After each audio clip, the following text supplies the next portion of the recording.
आज की इस वीडियो में हम 3 टॉपिक को पूरी विस्तार से समझेंगे। पहला, एसी और डीसी में क्या अंतर होता है, और दूसरा, एसी और डीसी के क्या लाभ है, और तीसरा, एसी और डीसी क्या होता है। दोस्तों, बिजली हमारे जीवन में एक बहुत महत्वपूर्ण स्थान रखती है तथा हमारे जीवन में प्रतिदिन की दिनचर्या में हम इन्हें यूज़ भी करते हैं। तो आइए दोस्तों, इसको हम विस्तार से समझते हैं। जानेंगे एसी करंट और डीसी करंट के बीच में अंतर। एसी, इसका फुल फॉर्म अल्टरनेटिंग करंट होता है और इसे हिंदी में प्रत्यावर्ती धारा कहते हैं। जो करंट समय के साथ साथ अपना मान तथा दिशा दोनों बदलते रहता हो उसे प्रत्यावर्ती धारा यानी कि अल्टरनेटिंग करंट कहते हैं। Alternating current is an electric current which periodically reverse direction and change its magnitude continuously with time. It's called alternating current. और जो अल्टरनेटिंग करंट होती है वो वेव फॉर्म में चलती है यानी कि तरंग के रूप में चलती है, और इस तरंग का नाम है साइन वेव और साइनोसोडियल वेव कहते हैं।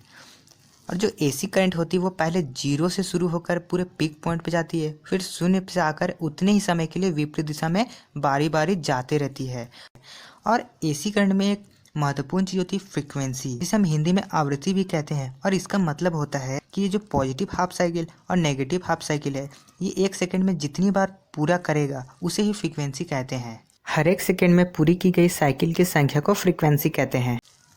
यदि ये 1 सेकंड में 1 बार पूरा करता है तो 1 हर्ट्ज की फ्रीक्वेंसी, यदि 2 बार करता है तो 2 हर्ट्ज की फ्रीक्वेंसी, यदि ये 10 बार पूरा करता है तो 10 हर्ट्ज की फ्रीक्वेंसी कहलाते हैं। और हमारे घर में जो अल्टरनेटिंग करंट 220 वोल्ट सप्लाई आता है उसमें भी ये 1 सेकंड में 50 फुल साइकिल तय करता है, और पूरे भारत में इसका मान 50 हर्ट्ज है। एक उपकरण आता है VFD, वेरिएबल फ्रीक्वेंसी ड्राइव। इससे फ्रीक्वेंसी भी कम होता है। अगर हम जो 50 हर्ट्ज की फ्रीक्वेंसी जो हमारे घर में आ रहा है उसको अगर कम करके अगर किसी बल्ब को जलाया जाए तो ये बल्ब जलेगा बुझेगा बार बार जितने फ्रीक्वेंसी होगा। अगर 10 फ्रीक्वेंसी आप कर दिए कम करके तो ये 10 बार जलेगा, 10 बार बुझेगा। 20 बार किए तो 20 बार जलेगा, 20 बार बुझेगा, और ये दिखता है। और ये फ्रीक्वेंसी 50 इसलिए फिक्स किया गया है ताकि ये जब घटता है तो हमारे जो ट्रांसफार्मर और मोटर में जो लॉस होते हैं वो भी बढ़ जाते हैं, जिसकी वजह से कांस्टेंट रखा गया 50 हर्ट्ज पूरे भारत में। डीसी का फुल फॉर्म होता है डायरेक्ट करंट, और इसका मतलब होता है जो करंट समय के साथ अपना दिशा और मान ना बदलता हो उसे ही डायरेक्ट करंट यानी कि डीसी कहते हैं। The current which does not change its direction और magnitude with time, it's called direct current. और इसमें एसी करंट की तरह मान और दिशा नहीं बदलता है, जिसकी वजह से इसमें फ्रीक्वेंसी नहीं होता है। यदि आपसे इंटरव्यू में पूछे कि डीसी की फ्रीक्वेंसी कितना होता है तो इसका आंसर हो जाएगा कि डीसी में फ्रीक्वेंसी होता ही नहीं है। डायरेक्ट करंट यानी डीसी में फ्रीक्वेंसी नहीं होने के कारण इसमें वोल्टेज ज़्यादा फ्लैक्चुएट नहीं होता है। मतलब कि डीसी में वोल्टेज कम ज़्यादा बार बार नहीं होता है, लेकिन अल्टरनेटिंग करंट में फ्रीक्वेंसी होने के कारण से इसमें हमेशा वोल्टेज की फ्लैक्चुएट आते रहती है, यानी कि कम ज़्यादा होता रहता है। यदि आप इन दोनों को एक मल्टीमीटर की सहायता से बारी बारी इसकी वोल्टेज चेक करेंगे तो आप पाएंगे कि एसी में जो वोल्टेज की मीटर रीडिंग आ रही है वो एक समान नहीं रहता है, कभी ज़्यादा तो कभी कम ऐसा शो करेगा। लेकिन डायरेक्ट करंट में सदा स्थिर वोल्टेज प्राप्त होता है क्योंकि इसमें फ्रीक्वेंसी होता नहीं है। अगर दोस्तों इंटरव्यू में आपसे सवाल पूछ दिया जाए कि डीसी में फ्रीक्वेंसी कितनी होती है तो आप सिंपल आंसर दे दीजिएगा कि डीसी में फ्रीक्वेंसी होता ही नहीं है। आप इसे जीरो फ्रीक्वेंसी नहीं बोल सकते क्योंकि जो डायरेक्ट करंट है उसमें फ्रीक्वेंसी जीरो नहीं होती है, फ्रीक्वेंसी होता ही नहीं है। तो इसका सिंपल आंसर हो जाएगा कि डीसी में फ्रीक्वेंसी नहीं होती। एसी और डीसी करंट क्या होती है आप समझ गए होंगे। अब बात करेंगे दोनों के बीच के अंतर की। एसी करंट इसकी पोलरिटी लगातार परिवर्तन होती रहती है, लेकिन डीसी इसकी पोलरिटी स्थिर रहती है। एसी करंट को बड़ी आसानी से डीसी में बदला जा सकता है, वो भी डायोड की मदद से, लेकिन डीसी करंट को आसानी से एसी करंट में नहीं बदला जा सकता है। एसी करंट को ट्रांसफार्मर की सहायता से आसानी से इसकी वोल्टेज को बढ़ाया या घटाया जा सकता है और लंबी दूरी तक एक पतले तार में ले जाया जा सकता है। डीसी को ट्रांसफार्मर की सहायता से नहीं बढ़ाया और नहीं घटाया जा सकता है और लंबी दूरी तक इसे नहीं ले जाया जा सकता है।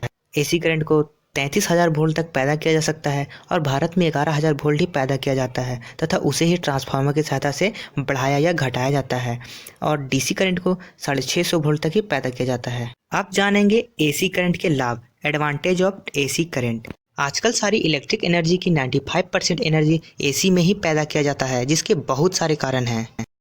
जैसे एसी यानी कि अल्टरनेटिंग करंट को ट्रांसफार्मर की सहायता से 33 केवी से भी अधिक वोल्ट तक बढ़ाया जा सकता है और डीसी को बढ़ाने में बहुत अधिक खर्च आता है। और दूसरा पॉइंट है, एसी जनरेटर को बड़ा बनाकर अधिक स्पीड पर चलाने पर कोई खतरा नहीं होता है, जबकि डीसी जनरेटर में कम्यूटेटर आदि की वजह से अधिक स्पीड पर नहीं चलाया जा सकता है। और तीसरा पॉइंट आ जाता है, एसी को पैदा करना या जनरेट करना डीसी के तुलनात्मक कम खर्चीला होता है। और चौथा पॉइंट है, एसी से चलने वाली मशीनें के रखरखाव कम खर्चीला होती है, इसलिए बहुत सारे फ़ायदा है एसी करंट के।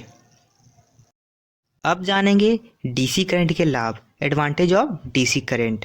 चाहे एसी करंट के कितने भी लाभ क्यों न हो, फिर भी हम डीसी करंट के लाभ को नहीं छोड़ सकते, क्योंकि डीसी करंट के भी बहुत उपयोग है जिसकी कमी एसी करंट नहीं पूरी कर सकता। जैसे पहला, बैटरी को चार्ज करने के लिए, बैटरी को चार्ज करने के लिए सिर्फ डीसी करंट ही चाहिए। और दूसरा पॉइंट आता है, सिनेमा घरों के प्रोजेक्टर में आर्क लैंप को जलाने के लिए। और तीसरा पॉइंट आता है, एलिवेटर और प्रिंटिंग मशीन के वेरिएबल स्पीड के लिए डीसी मोटर की आवश्यकता पड़ती है, जो कि सिर्फ डीसी करंट से ही चलता है।